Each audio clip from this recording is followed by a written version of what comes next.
प्रेम अपनी चाह नहीं कि हम नरक जाएंगे या स्वर्ग जाएंगे, प्रेम होती है हमारे प्रियतम की क्या चाह है, प्रियतम की किसमें खुशी है, वो प्रेम है। प्रेम अपना नहीं देखता, अपना सुख अपना साधन नहीं देखता, अपना कल्याण अपना उद्धार नहीं देखता। प्रेम देखता है हमारी प्रेमी को किसमें उद्धार और किसमें कल्याण और किसमें खुशी। नारद जी चरण रज बटोरते हैं, अपना अचला बिछाते हैं और कई बहुत सारे चरण रज इकट्ठा करके और निकल जाते हैं। जब द्वारिका पहुंचते हैं और वहां कहते हैं, जब सब रानियां पटरानियां खड़ी थी, पूछते हैं, श्री कृष्ण पूछते हैं कि देवर्षि चरण रज मिला? कहते हैं हाँ प्रभु। कहां से मिला? तो वृंदावन से मिला, और गोपियों ने और किशोरी जी ने जो चरण रज दिया है, वो ये कह के दिया कि अरे हमें तो नरक जाने की क्या डर, हम तो अपने प्रियतम के लिए अपनी प्राण न्योछावर जब कर दिए हैं, हमें तो अपनी अपनी शरीर की हमारी सुध नहीं है, हमारा शरीर जब अपने लिए नहीं है तो हम नरक स्वर्ग की क्या चिंता करें, जिसमें हमारे कान्हा की खुशी वही हम करेंगे।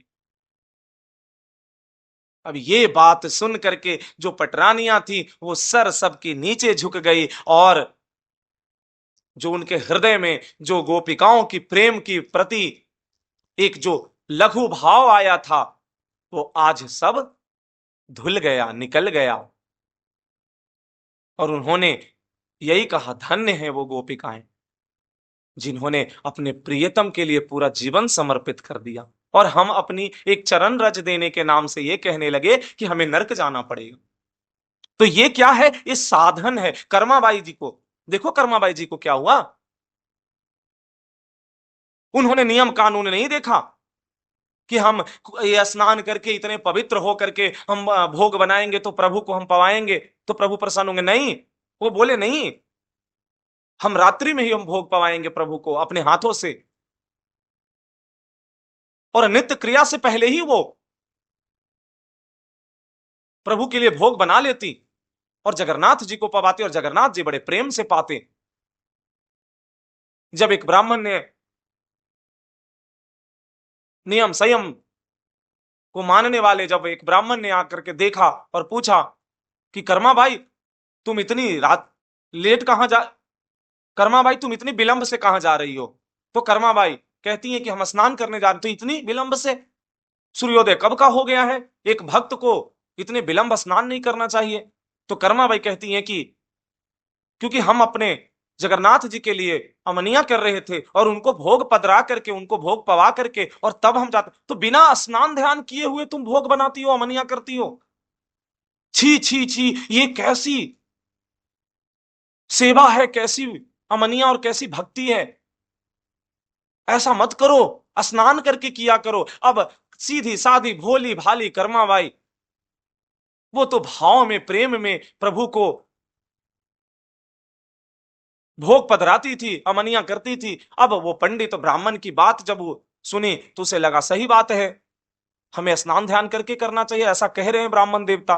अब विप्रवर की बात सुन करके कर्माबाई जब स्नान ध्यान करके, आज अमनिया करके, जब प्रभु को भोग पधरा करके, जब प्रभु को स्मरण किया, प्रभु को बुलाया, तो प्रभु जब आए तो बोले आज तो बहुत विलंब हो गया। बोले हाँ, ऐसा ऐसा एक विप्र वर ने ऐसा ऐसा कहा, विप्रदेव ने कहा कि इसे स्नान ध्यान करके और तब अमनिया करना चाहिए, तब भोग लगाना चाहिए। आज तब तक जैसे ही प्रभु आकर बैठे ही थे, एक कवल ही मुंह पर लिए ही थे कि घंटा बज गया जगन्नाथ जी का। प्रभु वहां से अंतर ध्यान हो गए और जगन्नाथ जी पहुंच गए मंदिर में। और जब मंदिर में गए तो जैसे ही भोग पधराया गया तो देख रहे हैं कि जगन्नाथ जी के मुख पे खिचड़ी लगी हुई है। सेवादारों ने पूछा, जय जय, अभी तो भोग पधराया भी नहीं, तो ये मुख पर कैसी, कहां से खिचड़ी पाकर आ रहे हो सुबह सुबह?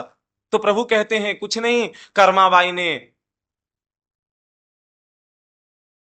आज विलंब कर दिया। उसको किसी ब्राह्मण ने यह कह दिया कि तुम स्नान ध्यान करके भोग पधराया करो, भोग बनाया करो, अमनिया किया करो।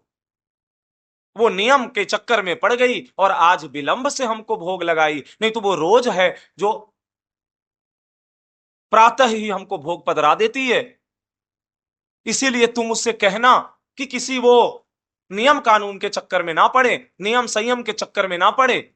वो जैसे हमको भोग बना करके अमनिया देती थी, पधराती थी, वैसे ही हमको रोज अमनिया पधराए। हम बड़े प्रेम से भोग पाते हैं कर्माबाई के।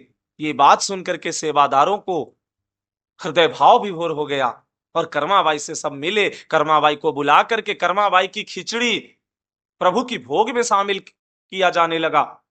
प्रभु कर्माबाई से प्रसन्न हो गए। देखो, प्रभु भाव के भूखे हैं। प्रभु कर्माबाई के भाव से प्रसन्न होकर के उसकी खिचड़ी खाने आते थे। हृदय में अगर भाव है, पर वो भाव कैसा होना चाहिए? समर्पित भाव होना चाहिए। ऐसा नहीं कि एक दिन भाव से हम करें और एक दिन छोड़ दें, कभी भगवान को भोग पवाएं, कभी भूल जाएं। नहीं, नियमित होना चाहिए, क्योंकि भाव तो नियमित की चीज है। ऐसा कैसे भाव होगा कि आज हम प्रभु को 3 बार भोग लगा दिए, 4 बार भोग लगा दिए और कल हम कहीं संसारिक काम में ऐसे उलझ गए या संसारिक चीज में ऐसे उलझे हुए या कोई और चीज में ऐसे लगे हुए कि हम प्रभु को भोग ही नहीं पधरा रहे हैं। यानी कि हमको फिर या तो हमको अपनी जो जरूरत की चीजें या अपने कल्याण की चीजें पहले हमको दिखने लगेगा और प्रभु की सेवा पीछे छूट जाएगी, तो वो भाव नहीं बन पाएगा। भाव तो बनेगा निरंतर प्रभु के लिए। प्रभु के लिए किसी तीर्थ धाम छूट जाए, प्रभु के लिए किसी पुण्य की चीजें छूट जाए, प्रभु की सेवा के सामने अगर सब लघु नजर आने लगे तो सोच लो कि प्रभु से प्रेम हो गया और प्रभु कृपा कर दिए। इसीलिए प्रभु से भाव से प्रेम, भाव में भरकर प्रभु से प्रेम करो, भाव में डूबकर प्रभु से प्रेम करो। कर्माबाई की खिचड़ी ने प्रभु को अधीन कर लिया। जय हो राधा वल्लभ लाल की जय। जय जय श्री वृंदावन बिहारी लाल की जय। जय जय श्याम सुंदर की जय हो, प्रिया लाल की जय, किशोरी जू की जय, अलवेली सरकार की जय। जय जय श्री हित हरिवंश राधा वल्लभ लाल, सदगुरुदेव भगवान की जय।